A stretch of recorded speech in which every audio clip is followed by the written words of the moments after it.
ஒரு முறை அந்த ஜேர்னலிஸ்ட் பேரை சொல்ல விரும்பல, அவங்க ஒரு பெரிய பொறுப்பில் இன்றைக்கி இருக்கிறாங்க. ஜெயலலிதா பத்திரிகையாளர் சந்திப்பை நடத்த மாட்டாங்க. எப்போ பத்திரிகையாளர் சந்திப்பாங்கன்றது ஜெயலலிதாவுக்கே தெரியாது.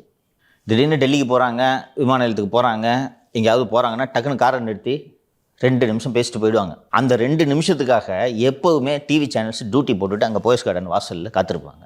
அதுவும் குறிப்பாக 98 காலத்தில் எல்லாம் அப்போது பணியாற்றிய பத்திரிகையாளர்கள், நான் அந்த போயஸ் தோட்டத்தின் பிளாட்ஃபாரத்தில் படுத்து கிடந்த நாட்கள் தான் அதிகம். ஏன்னா எப்போ வாஜ்பாய் கவர்மெண்ட்டை கவுப்பாங்க என்று இந்தியாவே காத்திருந்தது.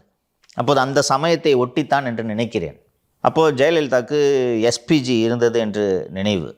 கூட்டமாக போய் எல்லோரும் ஜெயலலிதா கிட்ட மைக்கு போடுறாங்க. பக்கத்தில் பாதுகாவலர்கள் இருக்காங்க.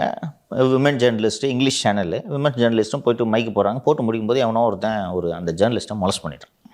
அந்த ஜேர்னலிஸ்ட்டு நில குலைஞ்சு போய் அவங்க கணவருக்கு ஃபோன் பண்ணி அழுது, அது ஜேர்னலிஸ்ட் சர்க்கிளில் மட்டும்தான் அது தெரியுது. புரியுதா? அவங்க போய் ஒரு அஃபிஷியலாக புகாராக அதை பதிவு செய்யவில்லை. எங்கேயுமே அது கம்ப்ளைண்ட்டாக ரெஜிஸ்டர் ஆகலை. ஜேர்னலிஸ்ட் சர்க்கிளில் மட்டும் அது பரவுது. அவங்க ஹஸ்பண்டுக்கு சொல்லி புகார் எழுப்புறாங்க, பரவுது. ஜெயலலிதாவுக்கு தெரிஞ்ச உடனே ஷி ஆர்டர்ட் என்கொயரி. 20 பேர் அந்த டீமில், சிஎம் ப்ரொடெக்ஷன் டீமில் 20 பேர். யார் என்ன நடவடிக்கை எடுப்பேன்? எப்படி கண்டுபிடிக்க முடியும்? இருட்டு. 20 பேரையும் 20 திசைக்கு அனுப்பிச்சாங்க. மணிமுத்தாறு பட்டாலியன், பழனி, திருநெல்வேலி, தூத்துக்குடி, ஆவடி அனுப்பிச்சாங்க. அப்போ அந்த அறச்சீற்றம் தானே சார் அதுக்கு காரணம்? போவோம், எப்படா பண்ணீங்க? ஆனால் இவங்க ஊபிஐ போய் பார், மகாராஷ்டிராவை போய் பார், நார்த் இந்தியாவை போய் பார் அப்படின்றாங்க. 11 o'clock அந்த பொண்ணு ஏன் போச்சுன்றாங்க, புதருக்குள்ளே ஏன் போச்சுன்றாங்க, இருட்டுக்குள்ளே ஏன் போச்சுன்றாங்க. இல்லை என்ன வாதம்?